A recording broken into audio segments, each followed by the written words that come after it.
Hearing of the Joint Committee on the National Broadband Network. Before calling the first witnesses, I ask a committee member to move that the media be allowed to film the proceedings today in accordance with the rules set down for committees, which includes not taking footage or still images of members' papers or laptop screens. I'll move that, Chair. Okay. Second? Yep. Okay, declare that cleared. Thank you all for attending today. The committee has now been in existence for 1 year. The hearing today is part of the third six-monthly review of the rollout of the National Broadband Network and continues the committee's focus on NBN issues important to regional communities. I would now like to call the first witnesses, please.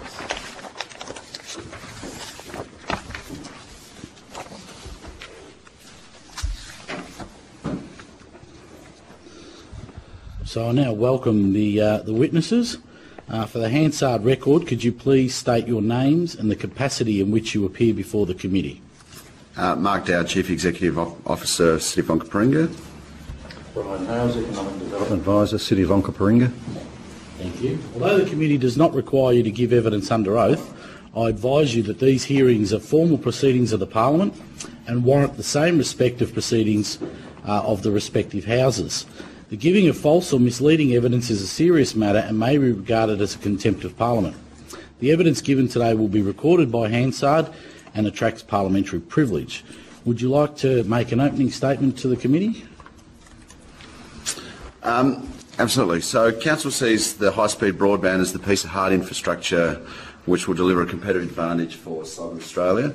I'm going to run through a presentation or a bit of a document on why we see broadband as important and what we're doing to continue to foster broadband investment, and Brian is happy to take some questions on that.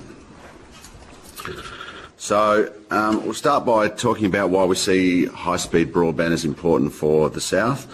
Southern Adelaide has seen some major shifts in its economic fortunes since the mid-2000s with the closure of some of our largest businesses, which was ExxonMobil and Mitsubishi.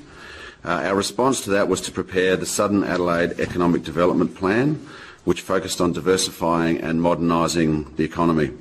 This will be based more and more on trade in ideas and knowledge, and high-speed broadband is a critical component of this. Council, in conjunction with the City of Marion, formed the Southern Adelaide Economic Development Board to oversee the implementation of the Southern Adelaide Economic Development Plan. We're of the view that the digital economy is creating a new business paradigm in commerce that will be a key driver of our future economic growth.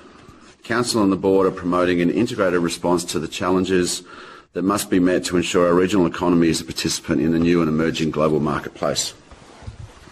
Australian and global demand from both a consumer and a business perspective is moving more and more online, and the massive expected global growth in online business will be a significant catalyst for new business investment, formation and transformation into the 21st century. So I'll reflect now a little bit on what we've done about it and the priority of broadband. We have been very active in advocating for the provision of a larger capacity broadband services in the region. In 2006, we prepared the broadband strategy for the South. We entered into a land management agreement with housing estate developers for the provision of a broadband infrastructure at Seaford Rise, now part of the NBN's second release. In 2007, the Board issued a request for proposal for the provision of wireless broadband services in the region, and the successful bidder designed a solution that required the support of the Federal Government's Metropolitan Broadband Connect scheme. The scheme was withdrawn prior to finalisation of the business case and the project lapsed. We also managed to secure one of the national pilot Opel wireless and fibre optic broadband projects in the South, which was providing services to a number of customers until the project was ended in June 2008. In 2009, we successfully lobbied the State Government and Atom Internet to institute and commence its broadband black spot program for the South, which continues. And in July 2009, provided a letter of support to the Fleurieu Regional Development Board for its application of the Federal Government for the provision of backhaul fibre through the Fleurieu Peninsula, in the knowledge that the fibre would connect the Fleurieu to Adelaide via Noarlunga, with close access to Willunga. The Board then lodged a submission with NBN Co on the 26th of February 2010, outlining the case for the southern region to be considered for early rollout of the NBN network. As the committee would be aware, Willunga is one of the NBN Co's first released trial sites in Australia, with the physical rollout now complete. We established an internal staff group, the NBN Implementation Working Group, to ensure that the rollout would be as efficient and as effective as possible. In 2008-9, the two councils, in partnership with the State Department of Further Education, Employment, Science and Technology, ran a Fostering Online Entrepreneurship program. This was designed to lead a group of 30 businesses through a structured process over 3 months to establish their own online presence and marketing strategies. The program attracted considerable interest, and 109 submissions submitted expressions of interest, from which 30 companies were selected. By the end of the 3 months, 15 businesses had made online sales, and another 8 were anticipating sales within a few months. We've also participated with the State Department of Further Education, Employment, Science and Technology in the development and trialling of the Forward IT program, which is designed to improve digital literacy. We engaged Flinders University to study the impact of high-speed broadband on economic development, investment attraction, social development and also property values. We worked with the State Department, DeFeast and Southern Success Business Enterprise Centre in the development and the delivery of the Digital Dozen program for the businesses in Willunga. So what are we going to do now? So we're preparing a digital economy strategy. The first step of this will be a visioning workshop, which will be held in June this year, 2012, which will start with a visioning of what a fully enabled NBN region could, should and would look like and perform like in 15 years' time. From there, we'll be preparing a 5-year implementation plan and rolling 1-year plans from there. In the meantime, we continue to work with the implementation of the Digital Enterprise Program, which is funded by the Federal Department of Broadband Communication and the Digital Economy, the implementation of the Digital Hub Program, the implementation of the Digital Local Government Program, which will focus on one aspect of our business, delivering development application services online, which is a big move for Council, with a focus on video conferencing also at the Willunga Hub. And we'll continue to review the opportunities that high-speed broadband offers to ourselves, constituents and the business moving forward. Well, thanks, Mark. Brian, have you anything to add to that? Or? Can I start by asking a couple of questions? I've read somewhere recently it says there are reports about residents moving to Willunga and specifically because of the opportunities the NBN brings. What sort of council's experience with that? Or? Yeah, anecdotally, that there is evidence that people have moved. They've claimed they've moved for that purpose. But more and more we're hearing from places like Aldinga where they've bought into those estates and with the view to connecting with their businesses, the headquarters, for example, in Sydney, and they can't get the broadband that they need. So there's a much greater awareness, and it's exhilarating. So with Willunga, we have seen some evidence of that, and the real estate agents, one of the first questions they do get asked is, are we connected to NBN? Mm-hmm. Do you see that as a real possible opportunity to attract people here and growth and get diversification in the different businesses that are around? Yes, most definitely. It opens up a whole range of new opportunities. So it's not a barrier anymore to moving. Yeah, I was just going to ask a question about the research with Flinders University. Have you got the results of that yet? We've got phase one. There's two elements to this. They have their own internal funding, $10,000 for the project. They've completed effectively a desktop audit, desktop research, which has set the foundation. They've applied for Australian Research Council grant, the ARC grant, and we're hoping they'll find that'll be about $80,000 worth. With business partners, about $150,000 project, which the council and the City of Marion will contribute. And hopefully, once that gets started, we'll be seeing that roll out over 2 years. So we haven't got the hard data, although they have done some interviews of constituents in Willunga to look at the effect of high-speed broadband on innovation and connectedness and that sort of thing. So at the moment you don't have the preliminary about the effect it has on house prices and that sort of detail yet? Yeah. Yep, no worries. Paul? Thanks, could you just let us know the population and number of premises, if you know it, within the Onkaparinga city? The population is 168,000 in the city. I'm not sure of the number of... About 68,000. 68,000. And right now is Willunga the only location within the city that has NBN? You talked before about black spots and work that the council had been doing in that area for some time. What's the picture in terms of broadband availability on existing networks? Globally, there's about 23,000 black spot or premises that don't get broadband Is prior that, to the that rise. don't get DSL? Is that Yeah. fixed broadband? Yep. And that's what, with the program that Mark outlined, the state's broadband black spot program, went a long way towards covering that, but we haven't got the figures on what those black spots are. Can you describe that program? That's a wireless program, isn't it? Yes, as I understand it. That's the WiMAX. Atom Internet one. Yeah, the WiMAX technology. Yes. Can you just describe how that one works? I wasn't involved in it, but the Black Spot program, I think, isn't specifically just focused on regional, so it's largely metro as well. But it was using the WiMAX technology almost as a wireless 3G network as a replacement to fill in the black spots as well. So the WiMAX being a 360 degree technology versus the microwave point Okay. is my understanding of it. You talked before about the awareness of people who are thinking of moving into the area and the fact that real estate agents are starting to talk up broadband availability, which is always a leading indicator. Would you say that there is an awareness or a level of concern from people who might be considering moving to the area absent the NBN, that as an outer suburban / rural area that the network is not as good as in other parts of the city? We've received there's no feedback about that. Okay. Yeah. So there's no existing perception about that? No, not that I can detect. Okay. Okay. And Mark, you talked a bit about the Broadband Connect program, I think, before it was cancelled. Can you just describe what happened there? Yeah, Brian's probably better. It's the funding arrangements were altered, and the program just ran out, so there was no funding left. Yeah. Was that satellite or wireless, that one? That was wireless, I believe. Yeah, certainly Opel was wireless. Yeah, so that was back in 2007. 2007, 2008. Yeah. So the council had some plans to deliver better services to the area using that. Not council. We were facilitating. You would have that. facilitated. Yeah. And it actually started. We had it running through the McLaren Vale area. Yeah. And the feedback, people were actually connected for about 3 months. Yes. Then they lost it. And Okay. they were pretty cheesed off. Right. So in other words, since that time, nothing has happened until NBN got implemented. That's right. It's a very unfortunate missed opportunity. It was. Yeah. Thank you. Oh, thank you, Chair.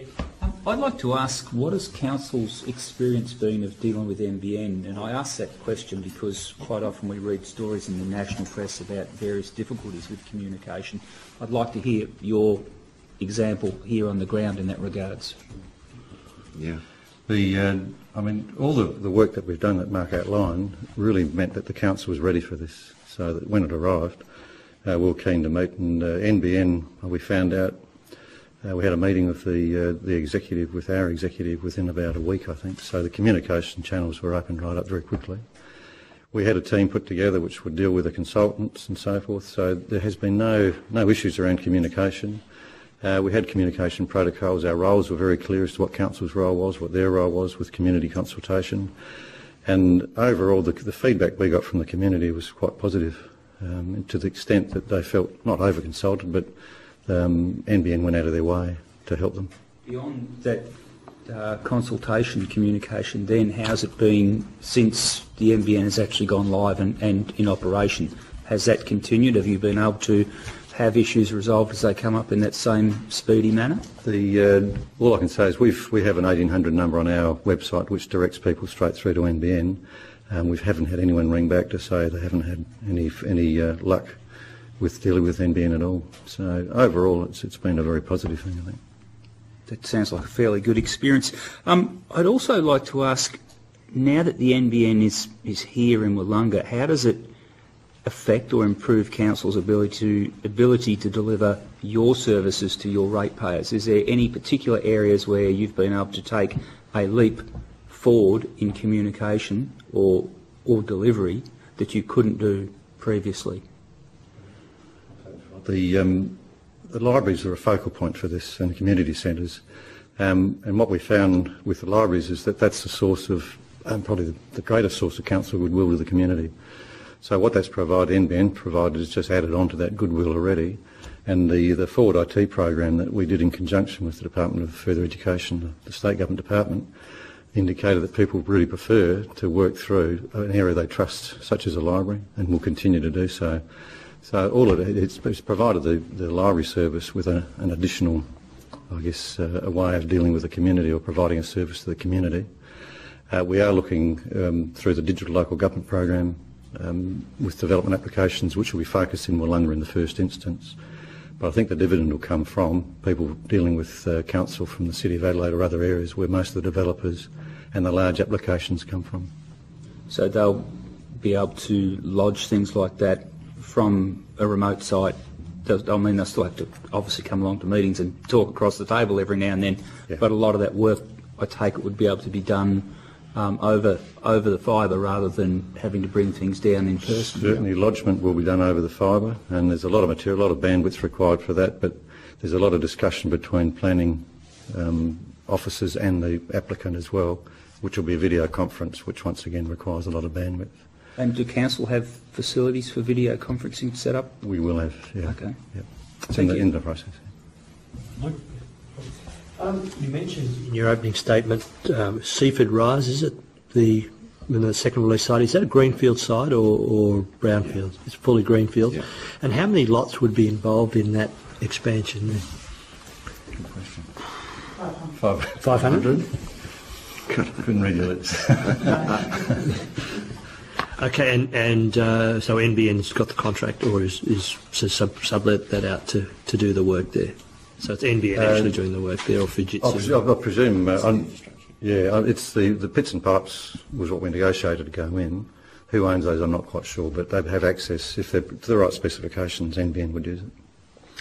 In relation to your program for e-commerce for new businesses that was set up, can you just walk us through what is actually involved with that? What the program teaches the new businesses if the business is new to e-commerce? It's similar to the digital literacy program you saw earlier today, except you're dealing just specifically with the business community, and they're all at different levels of readiness in their approach to using the internet. We've got some that are using it, moving towards design and sending those designs offshore to get manufactured, through to simple email marketing. A lot of the businesses start out from the marketing end with internet. Once you've got an entry point, they can start to realise what other parts of the business they can use, e-banking, invoicing and that sort of thing. But I guess the critical part for business is understanding their own business, the strategic nature of their business before they start going down the internet path. They just need to know where they need to connect into their business. And what are the cross-section of businesses that have taken it up? Everything? Everywhere. Yeah, you've got Wollonga Farmers Market's one, for example. Yep. Here we've got printers, scientific equipment people, bed and breakfast, the wine industry, the whole gamut. Yeah. And does the program assist businesses? It's one thing to have a website and throw it out there for people to buy, but it's another thing to sort of compete in a world market and have your head stick out above the rest of the crowd.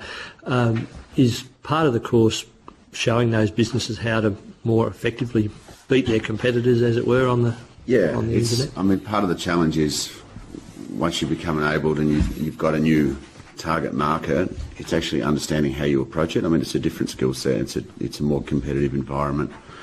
It changes a lot of your bottom line and how you go about promoting. So it fosters all of that. It enables people to think differently about where they can go with their products and services. And there's some great success stories about it today. So businesses have grown exponentially overnight almost. That's local businesses? Yeah, local businesses, yeah.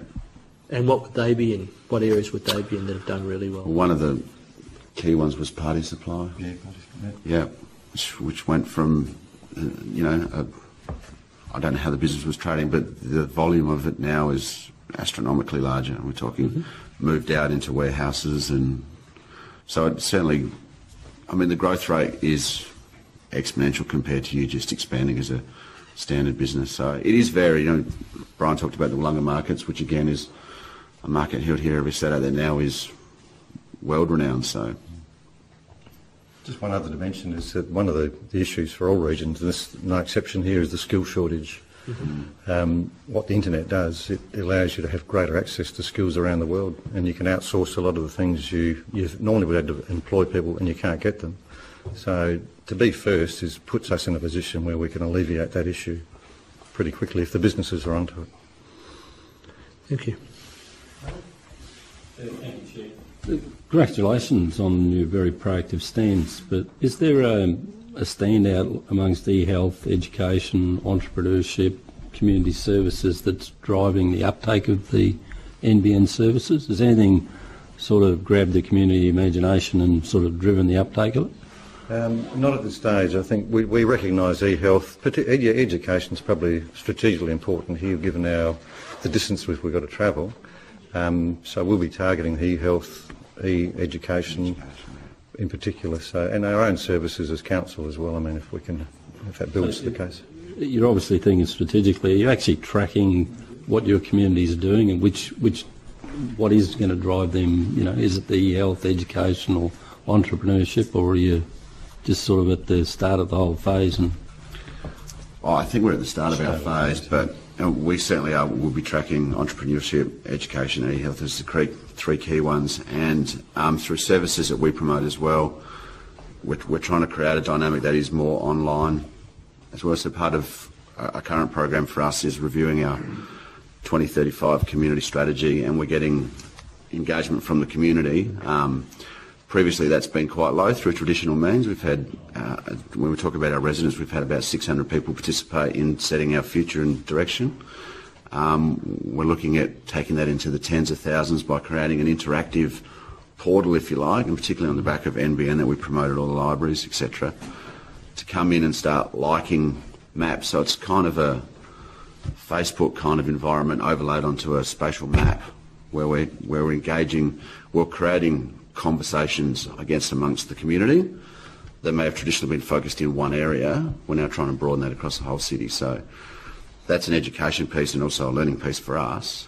But I think in its infancy, they are the key factors, education and health. And the $36 billion question, is there any thought going into the measurement of any productivity improvements that the NBN might be bringing, like i.e. less cars on the road because they're not driving to Flinders for a medical checkup, or you know, those sorts of issues? Say There is less downtime because someone can actually work at home when they've got the flu and they don't want to come in and, you know, communicate with everybody else. So they can actually still work. Is there any thought going into that right now with your council? There is thought going into it. I won't say we've executed on it yet, but we are certainly looking at things like productivity measures, and it's a difficult one when, you know, traditionally the working from home component hasn't always been that well utilised. So we are trying to understand how to better use the technology and have people remotely, and we, as a council ourselves, have some serious issues with space right now, so we're looking for other ways to engage the workforce. So it's in the back of the mind, but we haven't quite nailed down the I guess the structure behind it yet, the detail. Well, thanks. There is, with the suburban development, we've got some urban development estates coming forward, and I think that's the opportunity for home-based business. And the more you can have home-based business, people closer or working in their own homes, that will certainly reduce the travel. How we're going to measure that's another thing, but I mean that's an opportunity that arises in this council area. Thank you. Just a quick, I think it's the last question. In terms of the business program, which I know there's been a lot of positive comments about, have you been finding that you're still going out and trying to, because to some extent businesses don't know what's there until they sort of get told, or have you noticed a momentum building for businesses to engage with you? So I guess the question is, are you still having to go out there and find businesses, or are they starting to come to you in terms of that real NBN enabling opportunity you're giving them? With the Digital Enterprise Program, the target that through the Department of Broadband Communications sets a 250 participant target. It's fairly ambitious, but our consultant says he can do it. But we've got a network of business associations, about 14 in all, that gives us access to 1,500 businesses. We've put the message out to them, and we are getting from certain pockets, certainly some real, they're very keen, particularly Seaford, the home-based business people, and there's a thing called the Smart Business Association in Happy Valley. and the other business associations, different levels of readiness and prepared to promote it. But I don't think there'll be a lot of once the thing starts, and given it's a 2-year program, because all these other programs have been 3 months, so then we can track them and they can pass the message on to the next group, and it'll build.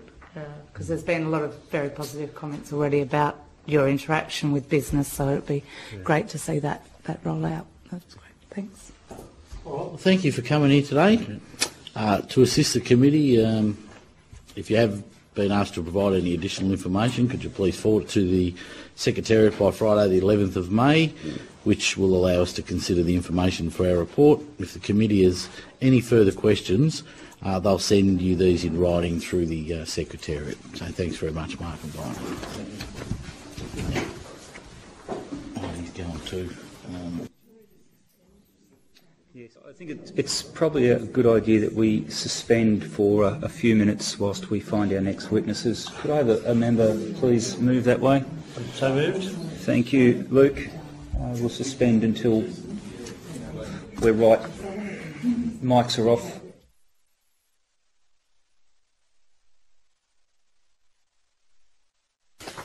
All right, well, I now welcome the witness. For the Hansard record, could you please state your name and the capacity in which you appear before the committee? My name's Tom Lang and I'm the Secretary of the Wollonga Business and Tourism Association. Thanks, Tom. Although the committee does not require you to give evidence under oath, I advise you that these hearings are formal proceedings of the Parliament and warrant the same respect as proceedings of the respective houses. The giving of false or misleading evidence is a serious matter and may be regarded as a contempt of Parliament. The evidence given today will be recorded by Hansard and attracts parliamentary privilege. Would you like to make an opening statement to the committee, Tom? No. Just happy to get straight into questions? Yeah, absolutely. All right. Have you seen, I do have a question, I mean, I gave evidence, 15 months ago, I suppose it is, Chris would know, down at Victor Harbour, and that was a joint committee too, Chris? Yeah. House of Reps. That was the House of Reps. Yes, I was down there. Yes, okay. And I made a statement then, and the situation I can build on that. All right, if you want. Yeah. Well, okay.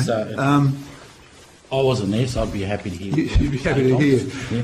Well, I mean, it is 15 months ago that I made the statement, and in that time, NBN, the National Broadband Network, was being put in as infrastructure into Wollonga, all right, and it was very much focused on that. In the last 15 months, we have got more of a rollout. It's been a pilot situation, as you're aware, and Telstra has only just really entered the market in terms of the residential thing. So we've now come full term in terms of having the infrastructure in the ground, and even though there's still gaps in the infrastructure, I mean, there's still businesses who are waiting to be connected, and their ISPs are, I think they're being caught short in lots of ways, and unprepared for demand and being able to service that demand. I think the ISPs are also learning, and there's been little or no acknowledgement by them that really we're still in a pilot situation, and we are all still learning what this national broadband network, the technology, the infrastructure, the errors that can occur when you're transferring from one ISP to another, or from one service provider in terms of telecommunications to another. All of that is still happening. Round about 10 months ago, the WBTA was involved in helping to facilitate some training for 12 businesses in the town. As you would expect, some of those small businesses are no longer with us. Others have taken on board the NBN, and those that are on the high-speed end of the spectrum really have no complaints and are really quite happy and thriving. But as I say, out of the 12 that were in there, there's some that still aren't connected and are still investigating what are my alternatives, what are the best options for me, and it's not from their point of view of failing to try to get connected, it's really a lack of responsiveness by ISPs.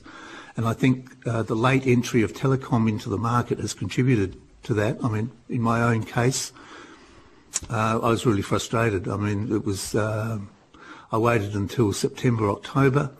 I was with Telstra, and I had no response, no indication from them about where things, and I went to iiNet. iiNet wasn't able to service me straight away, and remember that's October. I went back to them in December, and they kicked it into gear in January. And there've been issues. The NBN has failed totally, which means that we didn't have the phone, we didn't have the internet in the domestic premise. That was a failure for 3 hours. And there's even issues because it's a domestic service that I'm using in terms of my own consultancy business as well, we're on the 525 or the 25/5 plan, and really that's not much better than dial-up or what we were on with ADSL. So the promises about speed, reliability are suspect and questionable. In my own head, but as I say, those that are on the high speed, you know, the 50 or the 100 plans, are not complaining at all, you know. So there you go. That's an opening statement, I suppose. No, thanks, Tom. Now, Miss Rushworth has been telling me all day about the opportunities that are up here, the business and diversification and that. What do you think of the opportunities from the Business and Tourism Association to attract more business and utilise the tools that are available? Well, that's the part that I should have probably put into my opening statement as well and built on it. You know, it's 10 months ago that we had the Digital Dozen go through a training program. The federal government is funding the Digital Enterprise program for digital hubs and digital enterprise. That is only going to be launched on Thursday of this week. Yeah. All right.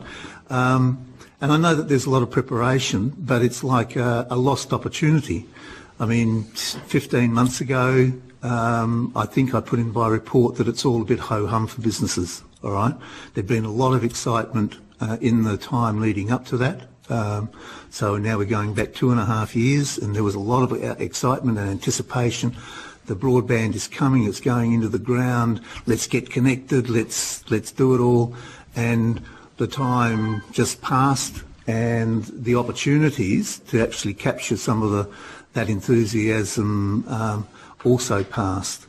As a distance education educator of some 8 years in New Zealand, I've been extremely disappointed by the lack of take-up and the lack of involvement by businesses in engaging not only with the technology but also engaging with the internet and social media and search engine web optimisation. I know that I'm not the only one. Other people coming from a business perspective and saying, yes, I'm into web development and web design and so forth.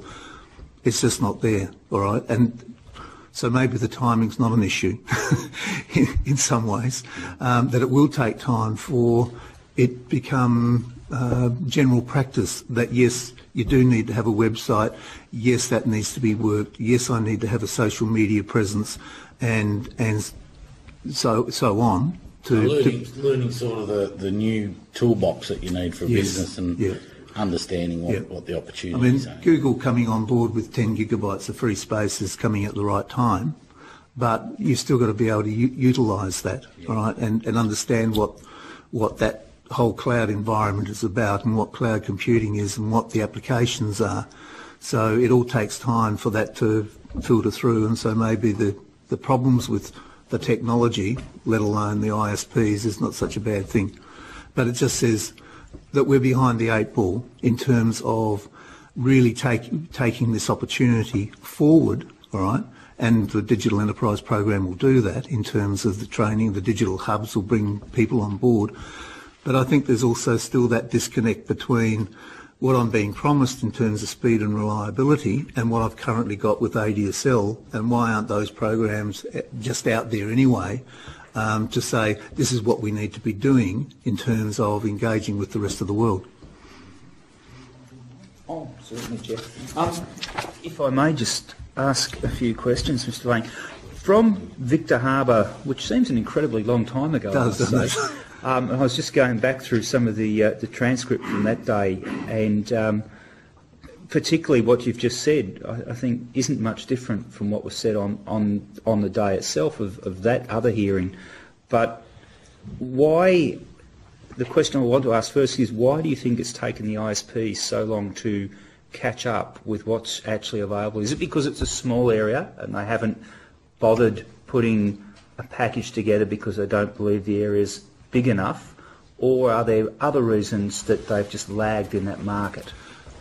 Two reasons. I think you've got to remember that Telstra takes up 60% of the market, and their late entry, because of the negotiations that were taking place, really contributed to it being an open space for ISPs who weren't fully prepared. And I think the fact that Internode was bought out by iiNet in December indicated that there's some movement that's happening with those smaller ISPs that is also contributing to a lack of readiness and a lack of preparedness, and a lack of ability to service.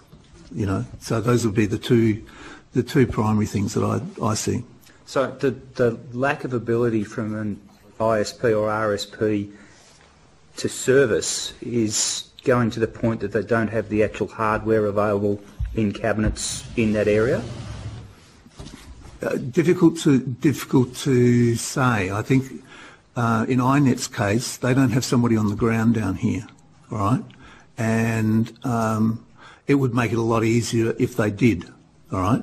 If there was somebody actually on the ground here, door knocking businesses and saying, "What do you want to do?" Same with Telstra in terms of the residential market now, and that hasn't happened. I mean, there's been a lot of reliance that I can sit in a service centre anywhere in the world and flick the switches or make the call to the tech guy, and in iiNet's case you pick up the phone and you're talking to somebody in Western Australia, but their tech guy's in Melbourne, and it's a reliance on that ability to communicate, which is also the thing that's holding everything back, that there's not somebody on the ground who is capable, prepared to not only answer my questions but also help me to put in the cable if that's what's needed.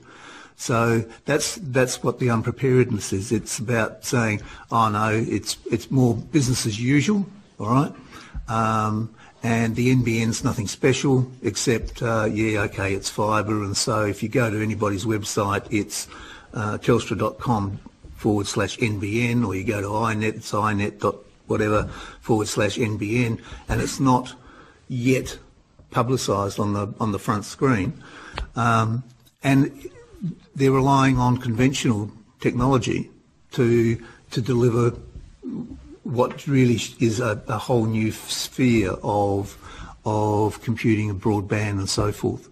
So there's an expectation, if you like, of people being expected to know how to use something new that they actually haven't touched before, because it's going to be good for them. Yep.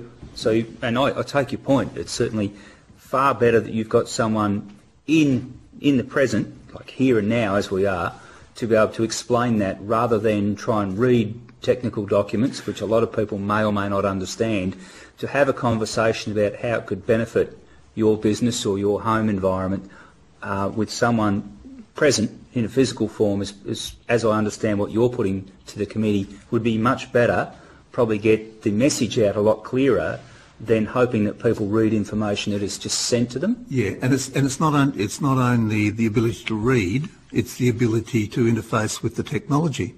I mean, I consider myself reasonably competent, and I set up the modem when it came from iiNet, and I plugged it all in, and lo and behold, it didn't it didn't work.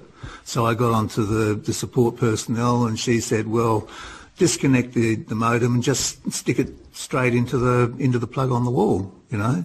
And she said, oh, that's interesting. I can see you, but you're not seeing me. And I'm thinking, this is all a bit weird, you know.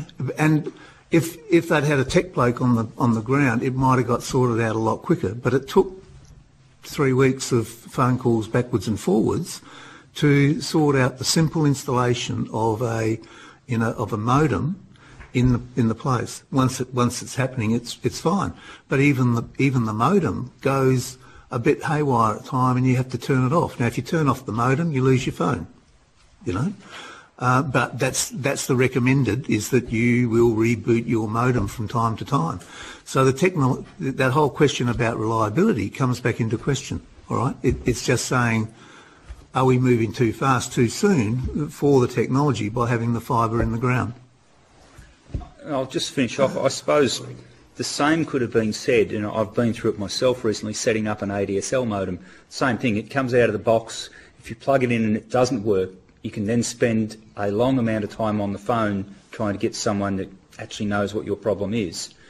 Again, it's that remoteness rather than the technology itself, as I would understand it, that if there's someone available to take you through that, your 3 weeks may well have been a much better and shorter experience. Yep.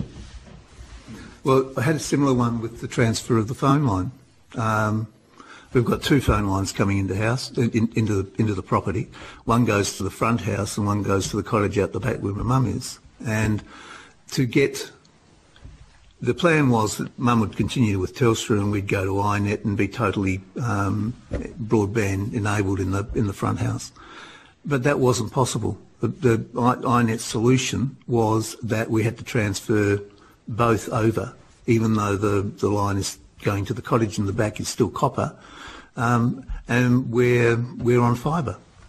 So, and it took a long time. It took 4 or 5 weeks, all right, for something which should have been, I thought, the flick of a switch at their end to say this. The complication was we wanted to port our number over. We wanted to retain the house phone number, all right. And it wasn't simple. It wasn't a simple process. But and for a business, that would be essential. Absolutely essential. Absolutely essential. But it's even more essential, I think, for a domestic residence that has had that phone number for years, that I'd want to do it. I mean, we had an internet phone number as soon as the modem came. We had an internet phone number, but to port that, to have that home phone number transferred from the copper line to that, not possible. Had to bring everything over, and it took 4 or 5 weeks to happen. And that's why I sit here and I say, look, there's unpreparedness. There's a lot of learning taking place in this, and it's not being generally acknowledged. You think that the cable's in the ground. It should have been a relatively smooth process to go into the ISPs, and it should then be a very relatively smooth process to go into the education and training aspect for businesses to actually be able to take advantage of it. But it's not. It's fraught with pit holes, potholes, quicksand, and other stuff. All right, thank you. Luke, Mr. Rain, just going back to the point you raised on number portability, and I asked Telstra at our previous hearing about number portability, and they asked to take the question on notice. So let me ask you again now. The 2 cottages that you had number 1 and number 2, just to pick numbers out of the air. What actually happened with regard to number portability? Could you just explain how you finished up? So we finished up having the same numbers. So yes. That was okay. So you got the result. That's okay. Yep, that was the result. But in order to go through the process of what we had to go through was, as I said, a 4 or 5 week process. Okay. And the necessity resolving and to resolve the issue was that the Telstra line, which was going to the cottage out the back, is now gone over to iNet, and that seemed to me a bit.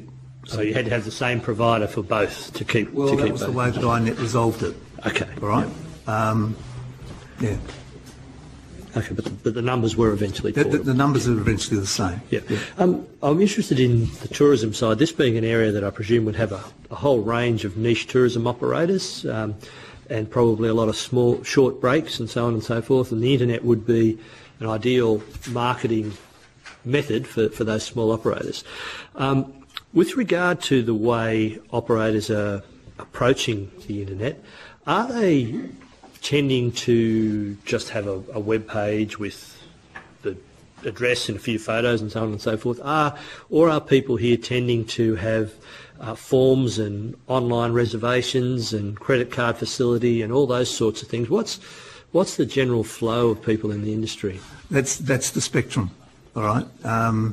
That you've got those that have the website, are doing the social media promotion for that website, have the booking system online, are able to do their processing and so forth, and that's what you'd say is the top end. Those that are really switched on, and down here you've got the ones that are still using the free stuff, the True Local, the Yellow Pages listing, and in between are those that are doing some search engine optimisation, utilising that, but don't really have an effective website and don't have a booking system, don't have an online booking system. And of that cohort of users of the different types, are there many using some of the sites such as What If and those other sort of commercial booking sites?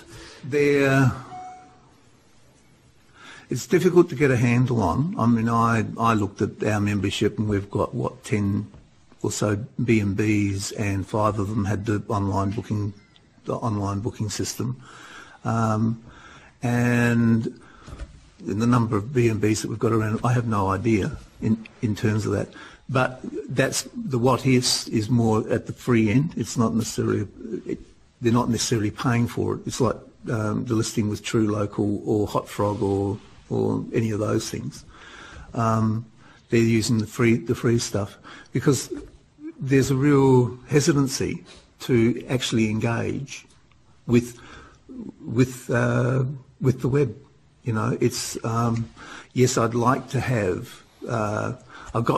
I've got my bookings for the weekend, you know, and that's pretty regular because people pop down from Adelaide, and I've got that. And what I'd really like is to have the midweek bookings, but I'm not too sure how I should go about doing that, you know. I mean, the association hasn't got into assisting with that aspect of it.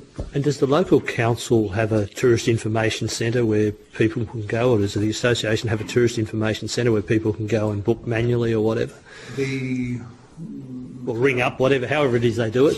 In McLaren Vale is the information centre, and in Willunga we've got an environment centre that acts as a tourism centre.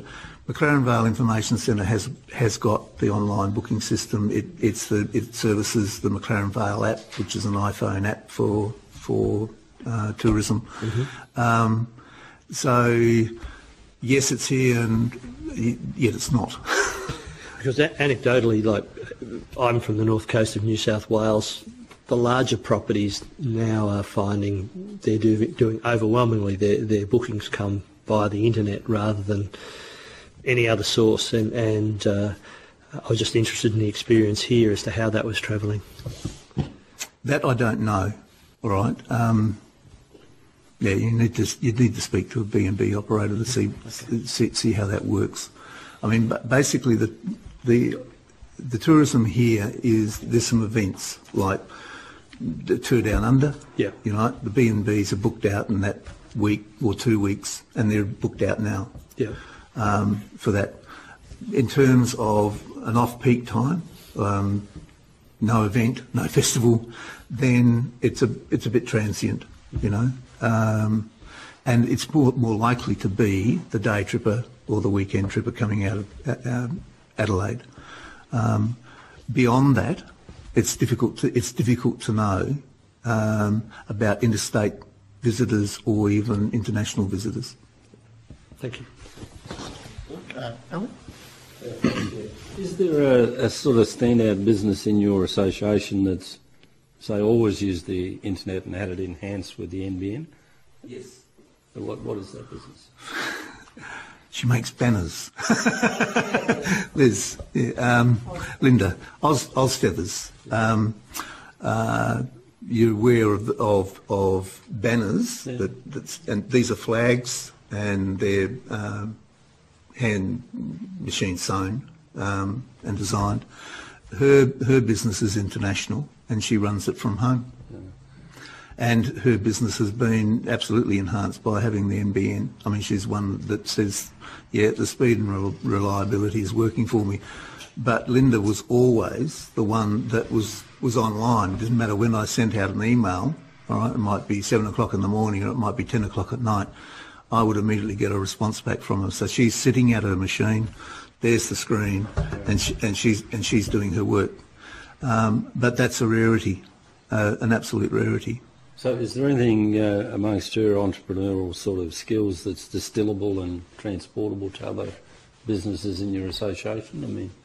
I mean, quite frankly, if you don't take cash or any bookings over the net, why would you bother having a website? I mean, you've got to update it every 6 weeks or 8 weeks. It doesn't bring in any money. You'd rather have people drive by and drop in. You know, that can be one. And that's the issue, all right? I mean, that's the issue for bricks and mortar businesses. Yeah. And the coffee shops. I mean, Christina's is active in terms of having a website and working at having a social media presence, Facebook, all right, particularly.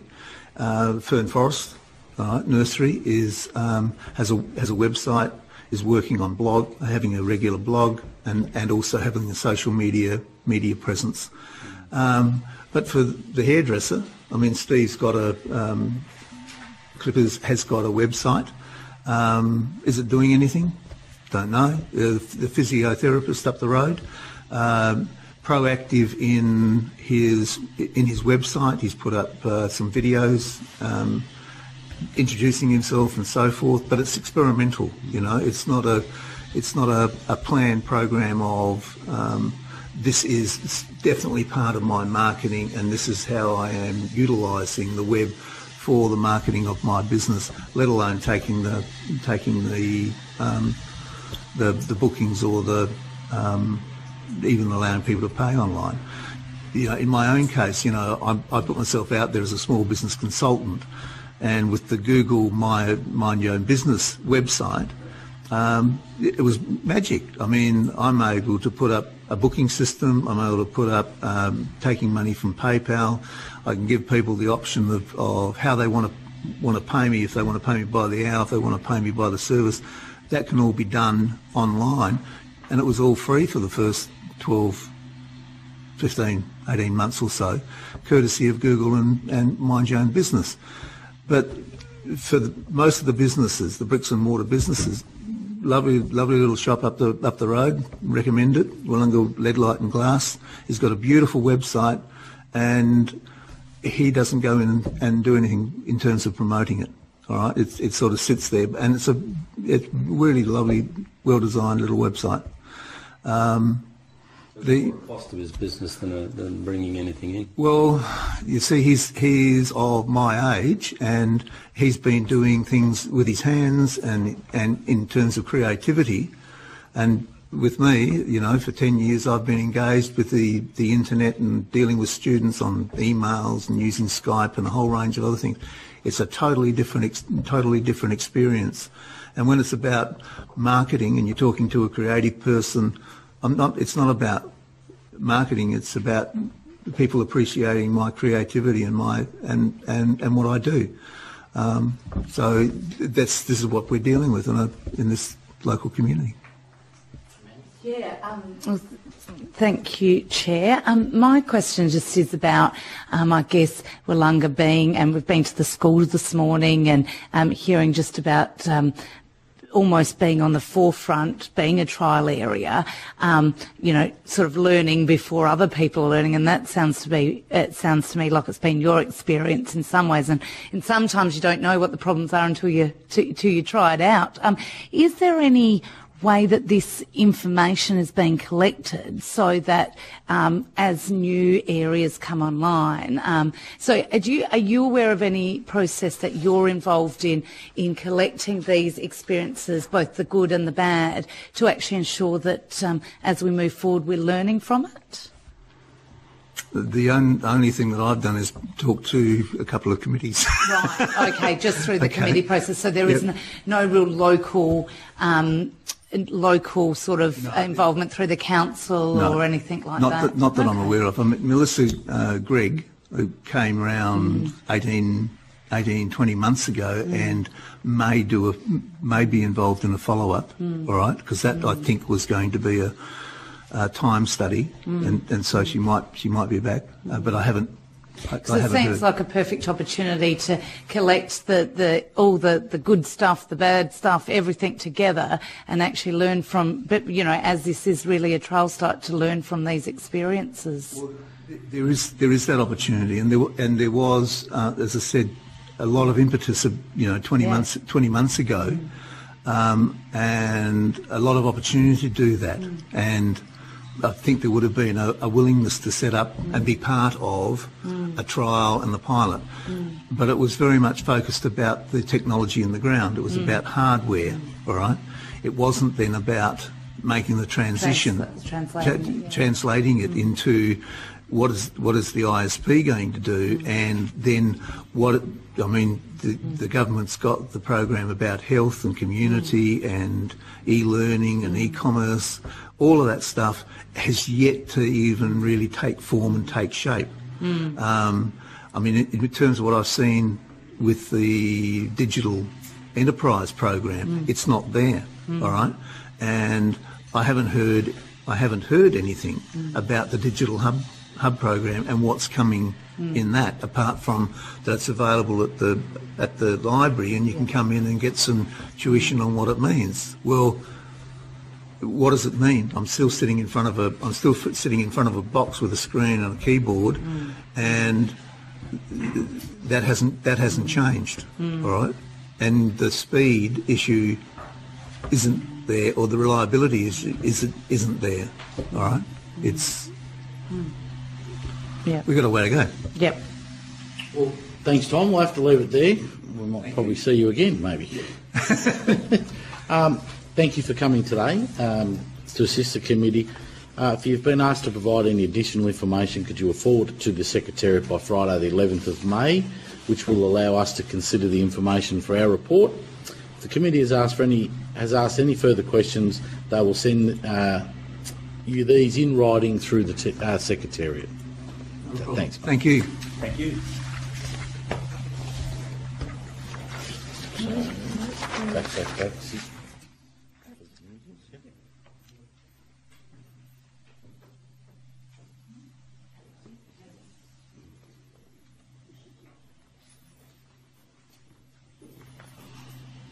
Just you, Leslie? Sorry? Just you on your own? Yes. Yep. All right. Got a couple of friends beside me. I now welcome the witness. For the Hansard record, could you please state your name and the capacity in which you appear before the committee? Leslie Backer, and I'm here as a business owner. Terrific. All right, Leslie, although the committee does not require you to give evidence under oath, I advise you that these hearings are a formal proceedings of the Parliament and warrant the same respect as proceedings of the respective houses. The giving of false or misleading evidence is a serious matter and may be regarded as a contempt of Parliament. The evidence given today will be recorded by Hansard and attracts parliamentary privilege. So would you like to make an opening statement to the committee? Yes, I've written a little something. Well, first of all, good afternoon and welcome to Willunga. My name's Leslie Backer. I'm the proprietor of Office and Image Services here in Willunga. Office and Image has been involved with the NBN and the trial since it started in June 2011. I'm lucky enough also to live in Willunga with my husband Mark and 3 children, and we have also been a part of the trial at home from the start. It has been a very exciting time for Willunga to be a part of the start of the NBN rollout. I believe that the NBN has opened up many opportunities for businesses and community in Willunga. It is still very early days in setting up the foundation of the NBN, which brings lots of excitement and possibilities for the business and community in Wollonga. Office and Image has from the start opened up its doors to allow everyone the opportunity to come and experience the high speeds the NBN has to offer before they get connected themselves. We have set up a computer workstation so that people can bring in their computers and laptops to connect to the NBN and try, or they can use our laptop. Telstra has supplied a smart TV and a T-Hub to showcase the NBN. Office and Image has been able to become a lot more efficient with large file transferring between customers and suppliers. We are now able to turn large documents into PDFs and send within minutes for our customers anywhere in the world. We also now use VoIP with the same clarity and of a normal landline, something we could not do before NBN. At home, life has been a lot of fun for my children and their friends, all who are into gaming and who are our future when it comes to the NBN. We regularly have up to 4 laptops and my computer online and have no difficulty with speed at all. Definitely not something we could have done before the NBN.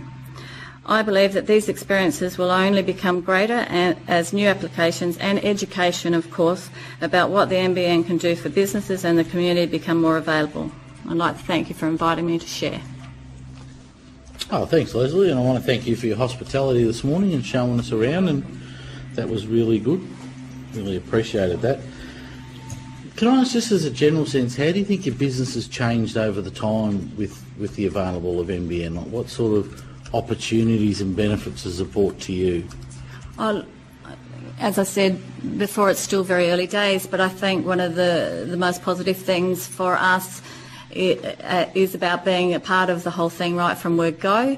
We've been able to experience what the NBN has had to offer, the good and the bad, and to be able to open up for the community to be able to have a place to come and to feel confident that the information that we're able to give them is true and correct, because that's, there's a lot of mixed messages get out there, and there are negative and there are positive, and it's about us trying to promote the positive and to be able to make it work for our community, because I think it's something very special that we have in our community for our businesses and for us to be able to move forward into the future. Have you started to see productivity increases for your own business, like with the high-speed transfer of files and things where you can... Early days, but yes, I believe that we have been able to accommodate to our customers' needs more efficiently with the high-speed broadband and to be able to move documents quite efficiently, whereas once before customers would come in with their CDs and their USBs, nowadays they can just flick it through via an email. Of course, sometimes there can be, backup from one end if it doesn't have the same capacity that we do, but in the future that will improve. And for the fact that we have opened up the doors and allowed people to come in and try the NBN, that certainly has brought more customers into our office, so for people to experience. Oh, fantastic. So. Mike? Yes, thank you, Chair. Just a question that just came to me whilst you were answering the last question from the Chair. In terms of people emailing documents to you, do you have problems with ISP limitations on the size of emails, or is that something that's now changed with the NBN? For instance, and I'll just give the example, my home email, if someone sends me a file larger than 10 megabytes, the server will reject it. I'll never get to see it. Mm-hmm. And I know that's common across many businesses and home plans. Is that something that has changed now that the NBN has come along, or is that still a leftover from an earlier time? I believe that we have a fairly large capacity. I'm not 100% tech savvy when it comes to those sort of questions, but I don't think that we have very many problems in regards to that at all. To me, it would seem that's one thing that has to change as we do more and more online. Absolutely. Unfortunately, I'm still one of those people that does wander around with a USB stick or a DVD simply to be able to give people copies, particularly of photos. So, the other thing I'd like to ask, talking about the NBN, has it met your expectations? Has it not met them? Are there areas where it goes better and areas where it doesn't go as good as you might have thought a year or two ago? I believe it has met my expectations because I didn't have high expectations at the beginning. I knew that it was something that was very new. I knew that it was foundation stuff. It's about laying the foundations, and that nothing runs smoothly when you're putting it out there for the first time. That there's going to be good and bad components to it. It's what you make the most of it. I believe in making the most of it and making it work to the best of the ability that we can at the time. For me and for our business, it's been a very positive one. So, your dealings with NBN, have you had direct dealings with NBN in the pre-install phase and beyond? And what have they been like? Do you mean as in NBN Co? Yes. Yes. I've had a very positive relationship with them right from word go. They came into our doors initially before the whole thing started, introduced themselves, and we had a very good working relationship right through. They've always been very forward in coming to me with communication needs that I've needed. If I've had any questions, I've been able to ring. The same with the ISPs. I found Telstra to be 100% better than the others. One other one that we were with, which was the Internode, right from word go, we've been selling Internode for years. Wasn't necessarily a very positive experience with them. So, yeah. So has Telstra's approachability and attitude changed since the signing of the formal agreement with NBN Co? Or no, it was like that before as well? It was like that before. It's been a very positive relationship right from word go. They've been very focused on changing people's perspective of them and what they're able to offer their customers. I think that they're trying to turn themselves around, and I think they're doing a very good job with this experience of the NBN. And actually having people on the ground in Willunga has made an enormous difference, whereas the other ISPs, they don't. They do tend to send out the modems to customers. Customers come into the shop confused. They don't know what to do, particularly the older customers who don't know. We've had to go out and help them on several occasions to set up their modems when the ISPs have sent them out in the post. So that, I suppose, has been positive for our business. It's generated another form of business for us in regards to helping people set up. So. Sounds like it would be a fairly good business opportunity. Listening to the last witness about the very same sorts of situations about remote support not suiting everyone. And some people are not as tech savvy as the rest of us may imagine they could be, and certainly that stuff can be very difficult to deal with if you don't know what it's supposed to do. That's exactly right, and that's something that we've taken up that slack and have been out there to help the people like the older generation who aren't that tech savvy. But then we have our younger generation that are coming up who are extremely tech savvy, and they're going to be the ones that are our future. So they will embrace this and what we have to offer. Job opportunities there. Absolutely huge job opportunities. So can I just finish off and ask you, would it seem that NBN Co and Telstra are working hand in hand to achieve the result here? It sounds like from what you've just discussed. Look, I believe so, through my experience, but I know that there's, nothing always runs smoothly.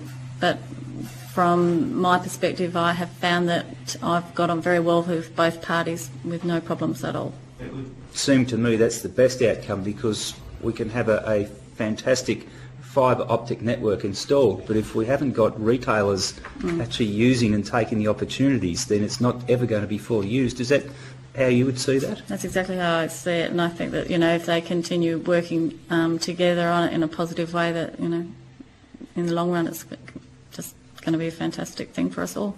Thank you, Leslie. You're welcome. Just a question following up on the ISPs, and obviously you had the previous witness say that some of them have been less prepared. Do you have any gut feeling, and obviously this is your interpretation about, I think the question was posed last time, it was too small a market for them, at the moment in Willunga, or, do you get any feeling about why they haven't positively engaged as necessarily as they could have? I think it's really early days, and it's a new thing. It's something brand new, whereas I believe that Telstra probably had a little bit more experience with people being on the ground, where the others haven't had that experience at this point of time, and they could actually learn something from them. Yeah. That's a lot. You showed us in your shop a VoIP phone, and we had a listen on that. Just the technical, how does that bundle up with the NBN? If you've got the NBN and you pay $100 a month, does the VoIP come free, or is that another cost on top? Now that you would still pay for your calls. There'd be certain pay rate that you would pay for those, but the bundles and that are all just starting to unfold, and VoIP hasn't necessarily been a part of those bundles yet. I think they're still working on all that side of it.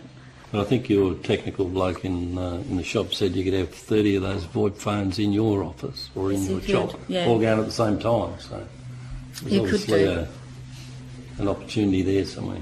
Yeah, I think that the VoIP component of it and is very new, and still, they're still finding how best to put all that together. Everything's so new, the whole thing is so new, and we've still really haven't even touched the surface of what we're going to be able to do and how we're going to be able to utilise things.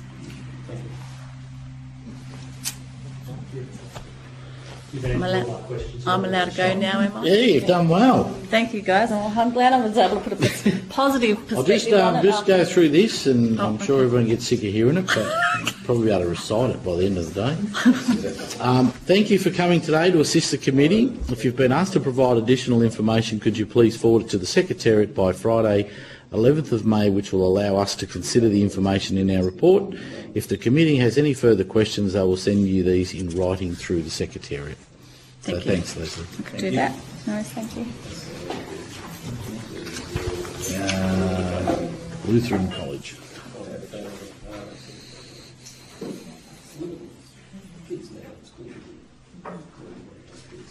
So we'll call the next witness. Yeah.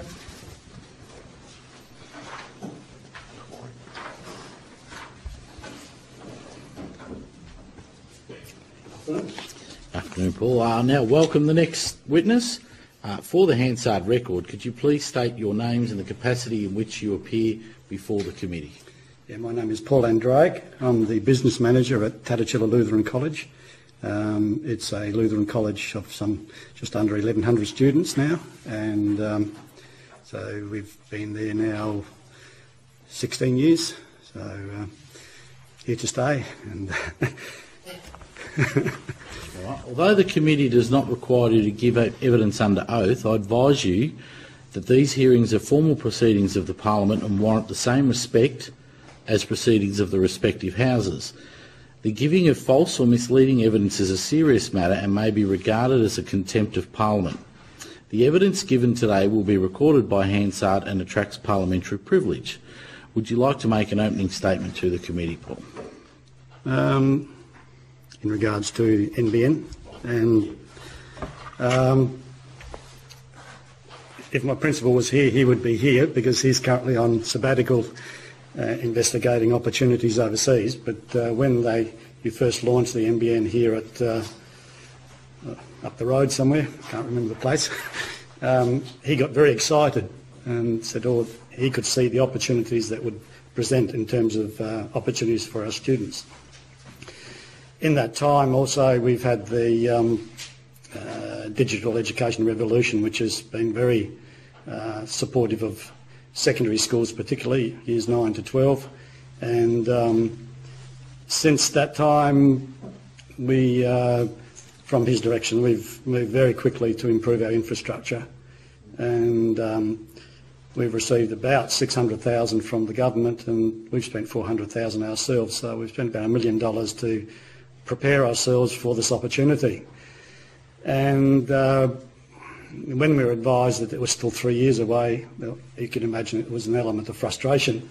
But here we are ready to go, and talking to my IT people, they said, yep, just connect us in and we're ready. So as a school, we've extended our horizon in terms of we'll be moving down to year 8s and year 7s. So we're going down the laptop road, 24/7, so type environment, and but the opportunities are there. We currently naturally only run ADSL2, so that has limitations, and especially when you have anything up to 400 or 500 students operating the system at any one time, at certain times it does slow down. And some of our students are able to their capabilities are beyond me. But I mean, even the littlies, the reception kids, which we now provided iPads, they're ready to go.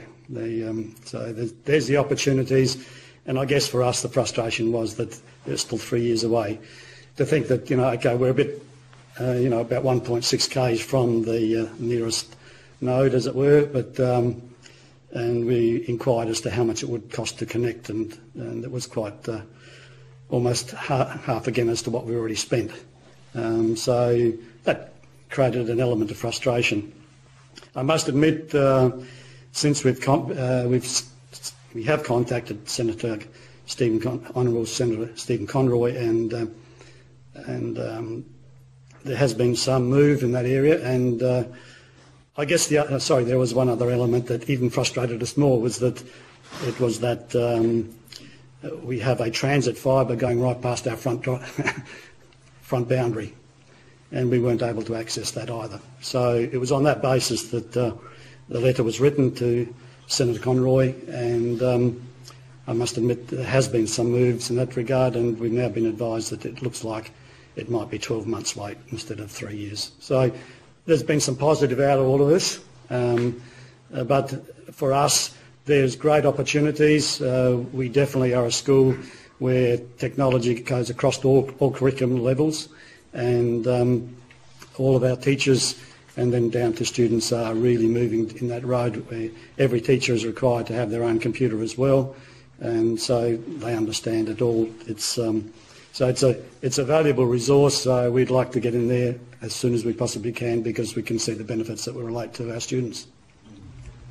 So what sort of changes do you anticipate will occur with the school when it is connected at a future date?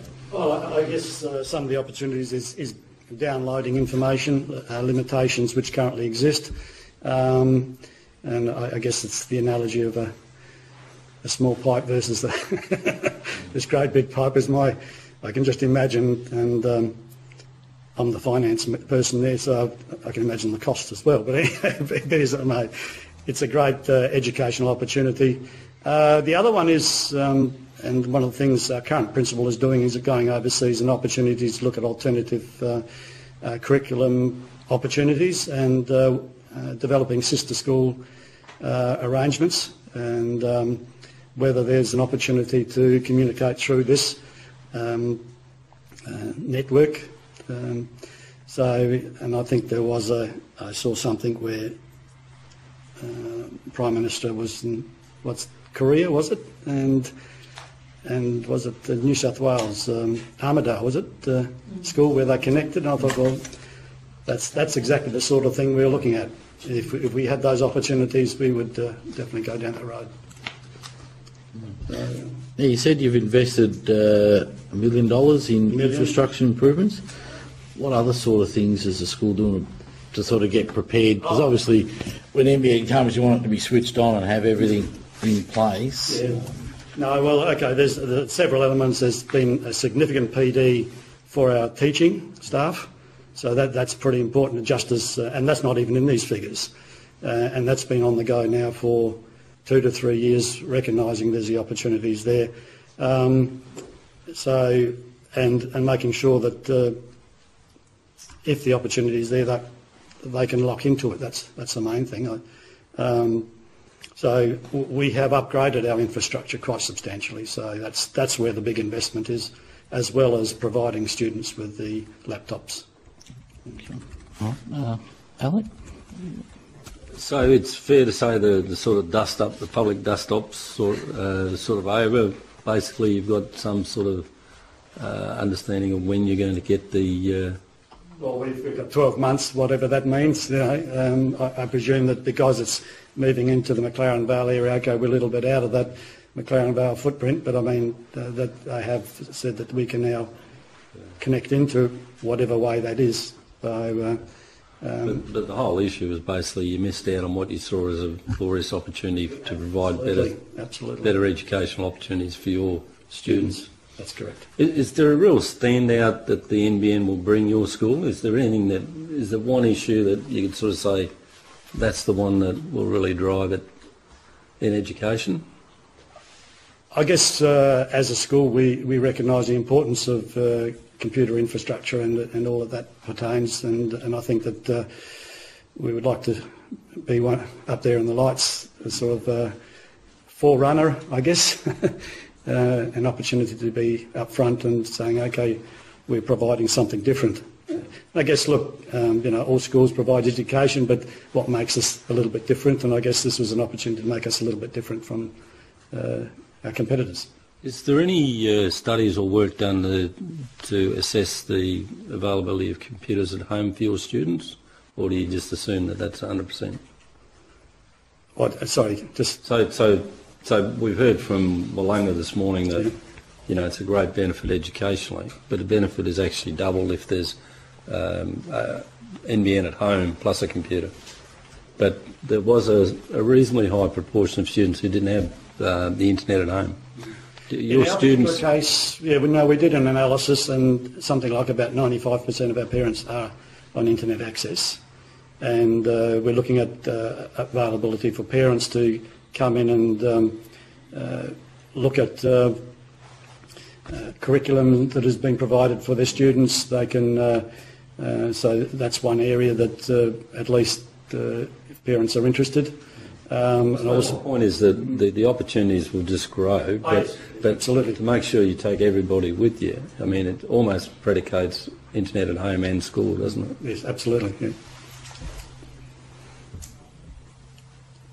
Thank you.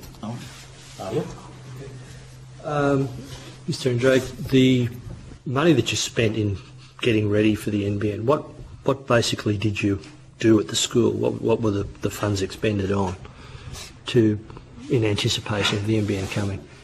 Let's mention professional development as one. Yeah, no, one, but the other one is our hardware was a little bit dated. I guess coming from a low base as a school, we accepted a lot of second-hand stuff, and we cobbled it together, and I take my hats off to my IT people. They kept it running, but now the money was available, and they could see that we basically have thrown out all of our old hardware, the main network system, and we totally upgraded it. So the analogy is going from a VW to possibly a decent Commodore, or maybe even better. Do you invest money in cabling up the classroom, better cabling in the classroom? We've got fibre optic cables throughout the whole school. The school is actually quite a long school, and so that's everything's connected.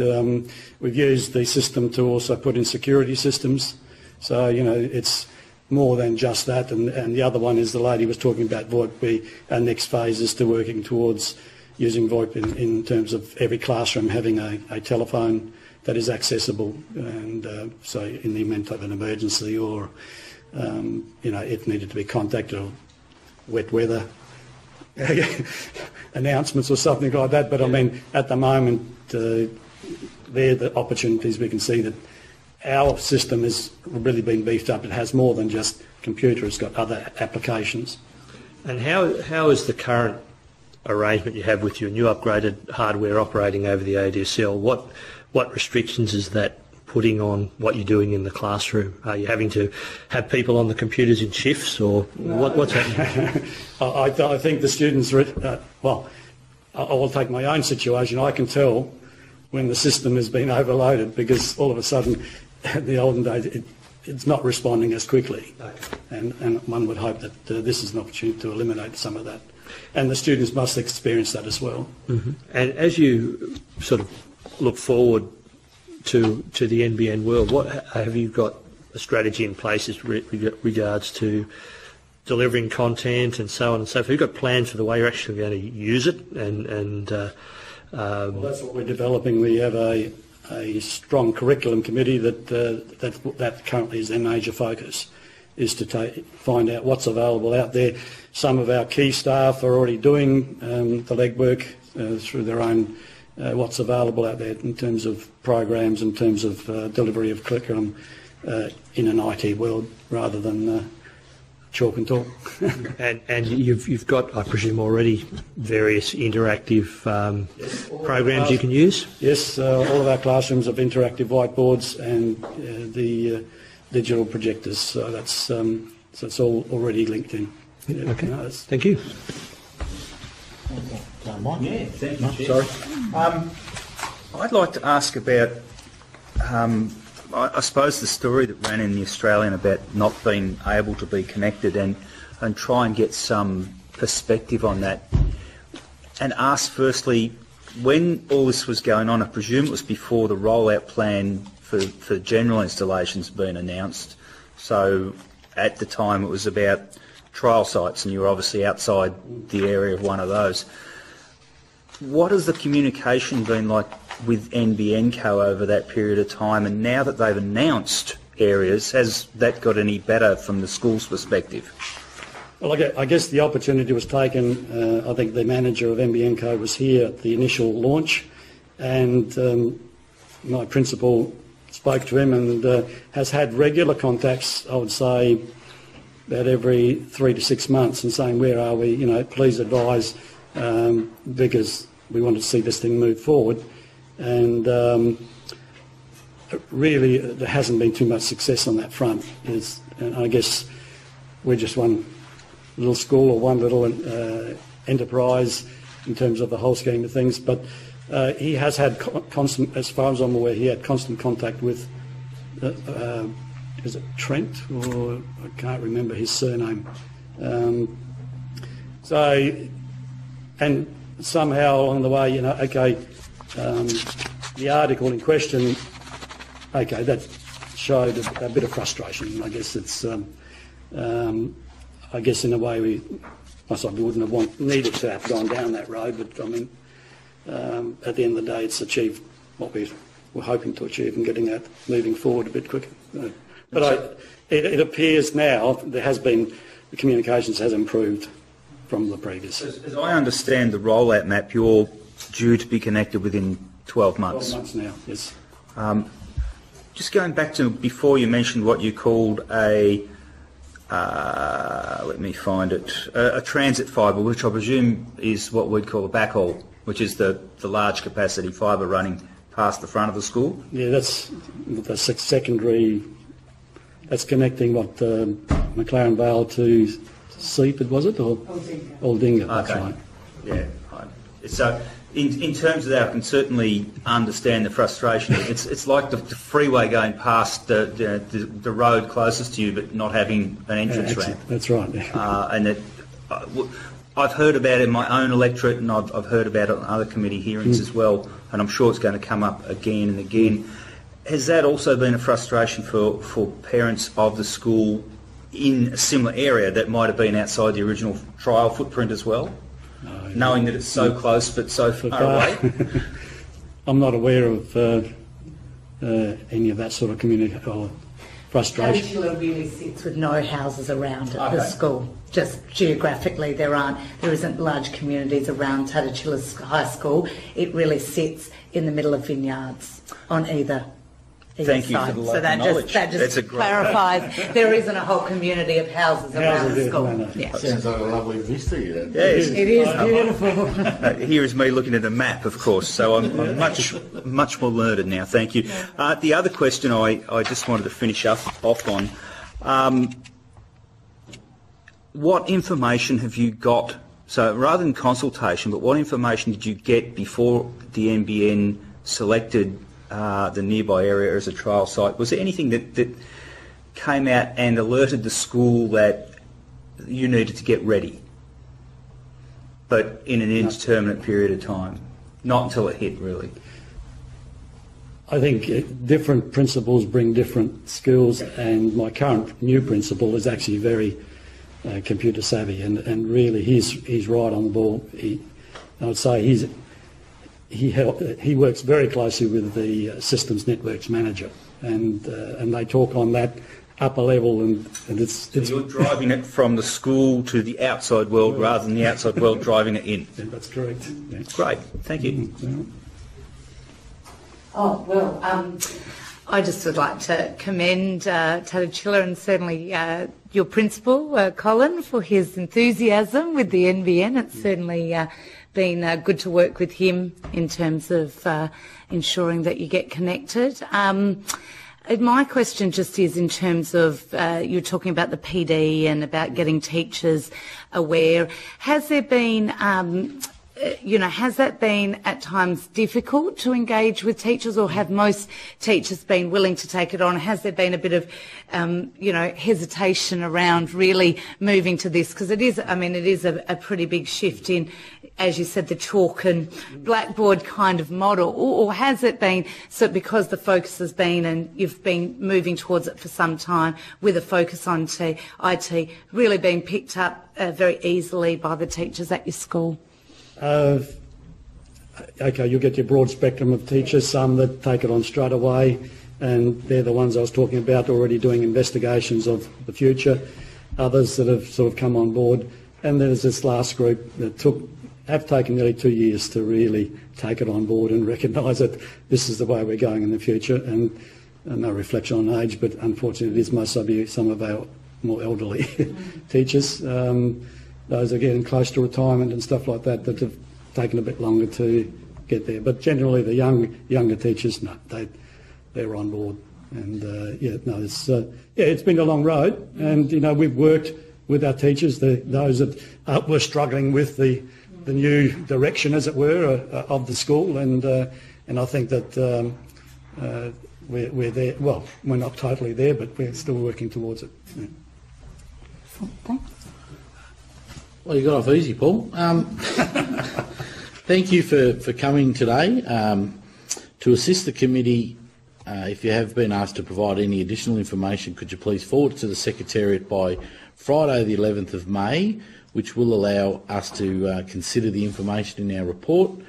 If the committee has any further questions, they will send you these in writing through the Secretariat. Well, thank you for the opportunity to speak. Okay. Please. I don't know. Have they got the okay to come? I don't know.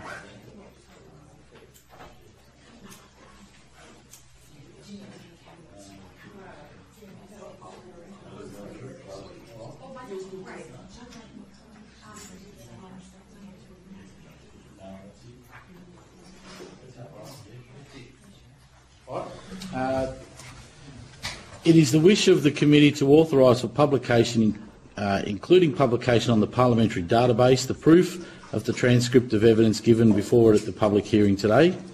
I'll move that, Chair. That's moved by Mike.